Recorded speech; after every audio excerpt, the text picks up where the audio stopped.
You know that? Yeah, it's Japanese. It's a Japanese song? Yeah. Automatic? Yeah. I'll have to look it up on YouTube. It's automatic. そばにいるだけで体中が熱くなってくる. You don't know that song? Is it in Japanese? Yeah, Utada Hikaru sang it. Okay, so no, why would I know a Japanese song? I don't know, because you're into Asian, that's why. Okay, so I had to edit this little bit out for rather obvious reasons because there were some things that were said that would probably get me flagged, but it was funny in the end anyway. Anyway, what was I talking about? And most Americans be looking for Asians if they know that. Wait a minute, Asian what? Go. What was that? Ready? 1, 2, wait. Let me erase it. Wait. No, I can't hear you. What were you saying? You gotta speak English. I said you're on your video. Oh, I'm on video. Okay, well, why didn't you say so? I did 3 times already, I guess. Oh, okay. Or 2. So we can just call this Cab Talk with OLF and Theresa. Or Wes and Therese. I don't like referring to myself as OLF, believe it or not. I mean, I'm Wesley, or I and Theresa, or Theresa and I, or Wesley and Theresa, right? You don't like Cab Talk with Wes and Theresa? Would you marry me, Theresa? No. Damn it. Every time I ask, I never get anywhere. Why can't I get married? You don't want to marry me? I don't have my ring yet. Oh. You gotta do it right. I gotta do it right? Yeah. That's what she said. What do you think of me, a cheap date? There's nothing cheap about you. Probably the most expensive woman I have ever entertained in my entire life. You get what you get. You get what you get? Well, that's what you get. You get what you get when you go to the bar. Not when you pick out a real good girl. You get what you pay for. Oh, that's what you get when you go to a bar, too. That doesn't sound good, Theresa. You get what you pay for? I want a quality girl. How much is this going to cost? Right? Sounds like I'm going down to the damn pick-em-up bar. No. Nah, you're a good quality girl. You don't drive me too insane. Just slightly insane. Right? Not full-on nuts, just slightly insane. All women drive men nuts. That's what we do.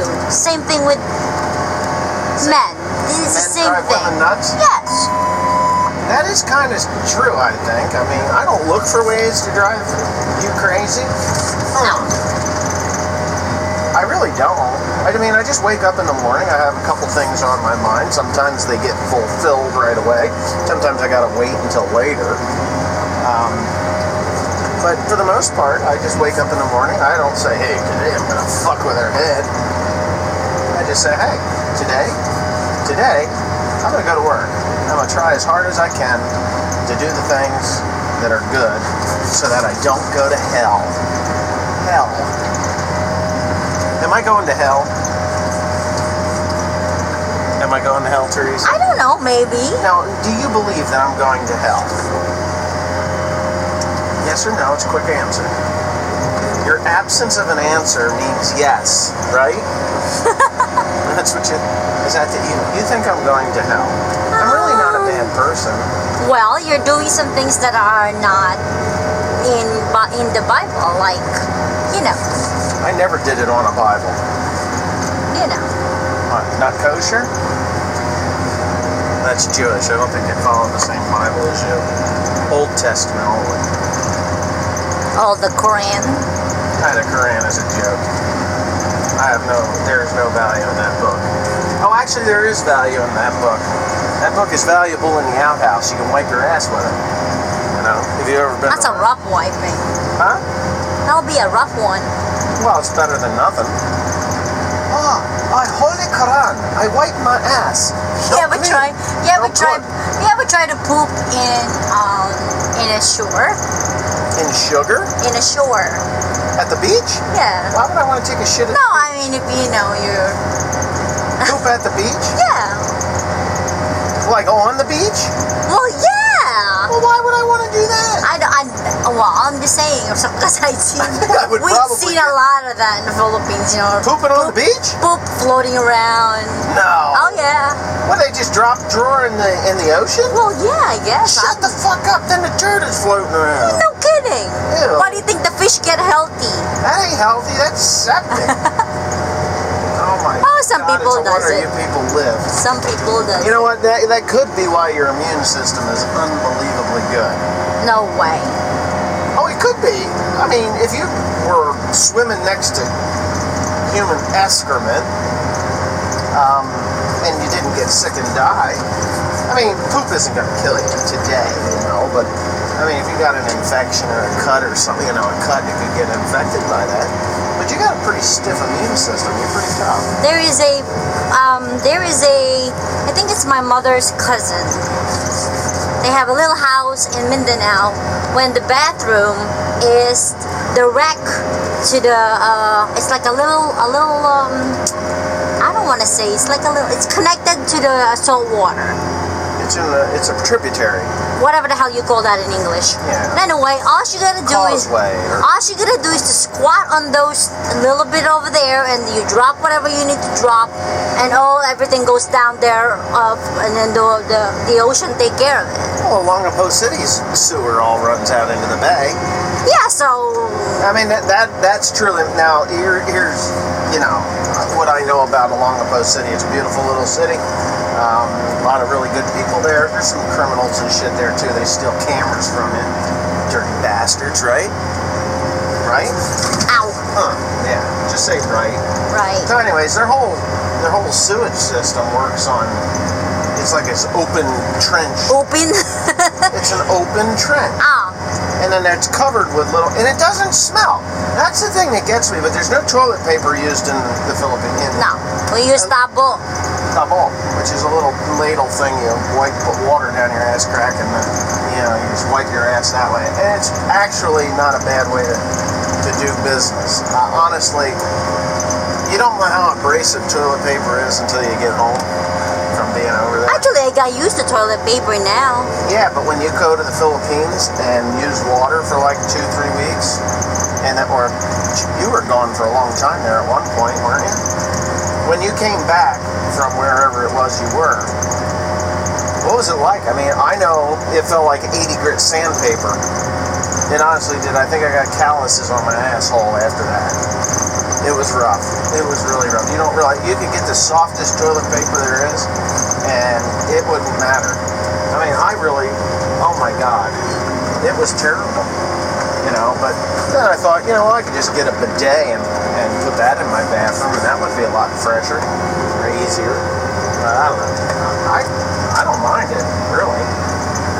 So, but anyways, what are we talking about anyway? I mean, I put the camera on, and I think I know what I was going to say. Alright, hold on, let me... No, you don't have to do that. We'll just keep right on rolling. Alright, fine. So, okay, so what I wanted to talk about was first cutting hay at the end of November, and why I'm still looking for more ground. Well, this year has been an anomaly of years.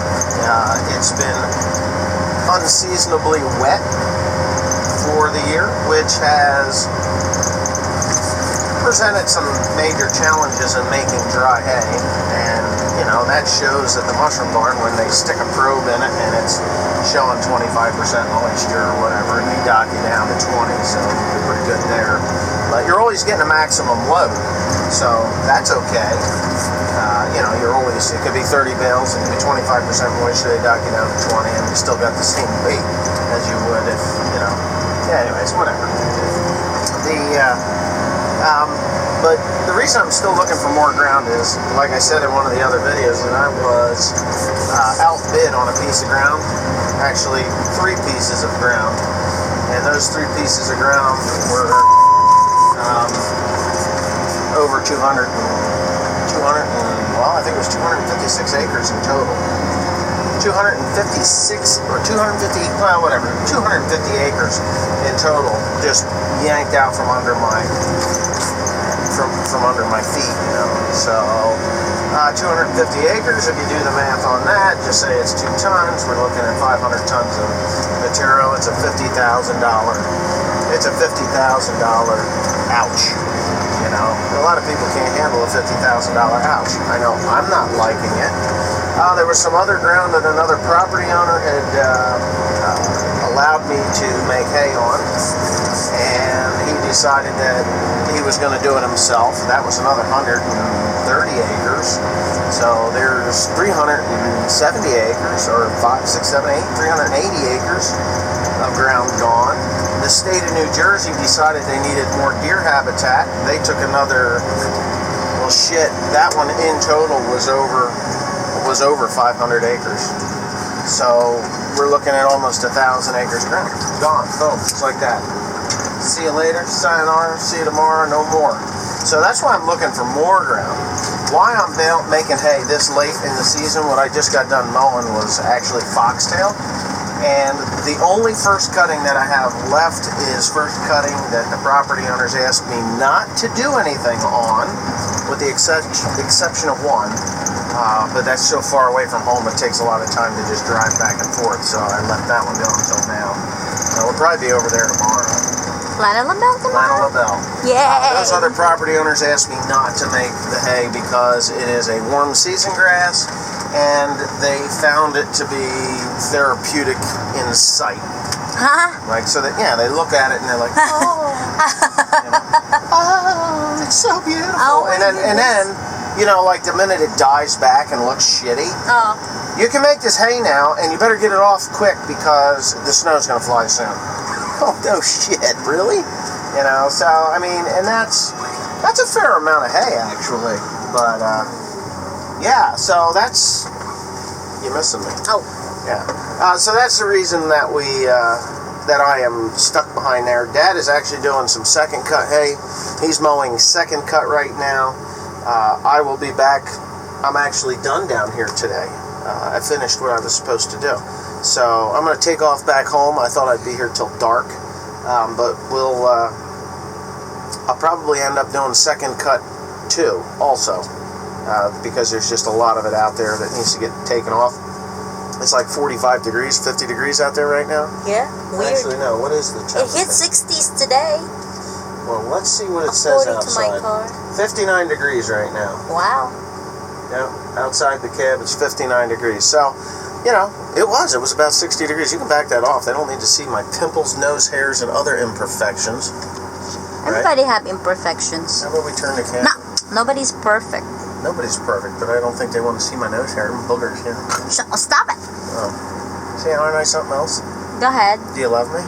No. Of course I love you, silly ass. Okay, Stop it. Just as long, because you never marry me. As many times as I've asked you. I don't have my ring yet. I tried to make you one out of copper. I don't want I want a good one. I want one that's just with a big rock in it, and that's it. Rocks? Yeah. Not that kind of rocks. Not driveway stone? No. No, I actually picked up a really neat quartz one. Shut up. It was beautiful. So anyhow, yeah, so we're finishing up, really. I mean, I could quit today and, you know, finish baling what I have on the ground as of today, be this close to 12,000 bales. I mean, Are we that close to 12,000? I'm at 11,000, just under 11,400 bales. Oh, wow. We'll hit that when Lana LaBelle gets. With Lana LaBelle, that's another 250 to 300 bales. Yeah. Alright, you can shut it off. Ready? Yeah. Okay, so to be continued. So anyway, yeah, I could be finished now and just be happy with what I've made. I've made over 1,000 bales more than I would have, you know, than I did last year. And there's a major difference between last year and this year. I'm putting somewhere around 150 pounds of hay, more hay in a bale than I did last year. So even though I've surpassed my 10,000 bales, my 10,310 bales that I had last year, I've surpassed 1,000 more than that, plus 150,000. So I could do some quick math here if you're interested. Whether you're interested or not, you're going to get it.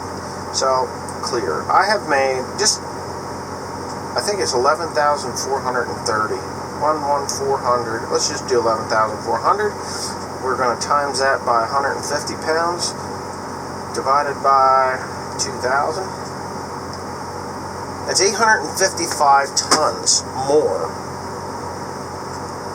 in weight per bale. 855 more tons. So that's $85,500. That's what it is. So I've made $85,000 more just in the same, than I would have if I did, let's see, $70,000 more. Because, no, it wouldn't even be that many. But, yeah, 75,000, 80,000 more just with the extra weight in the bales. So that makes a big difference.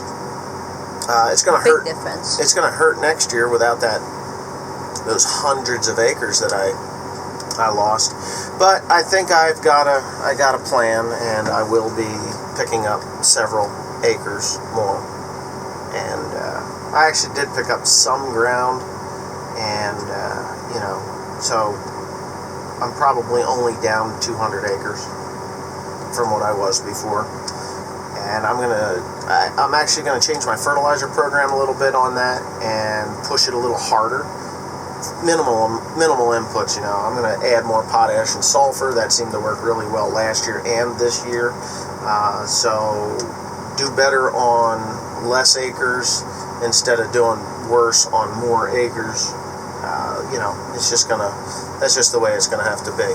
So it'll be less wear and tear on mowers and balers and tractors going over, that same amount of ground, but I'll be pulling more tons to the acre off. So anyways, I guess that's enough of this video. We've yammered on long enough, right? Yep. Alright, thanks for watching. Please comment, rate, and subscribe. I'm going to edit out all the foo-pas, and that'll be that. Thanks.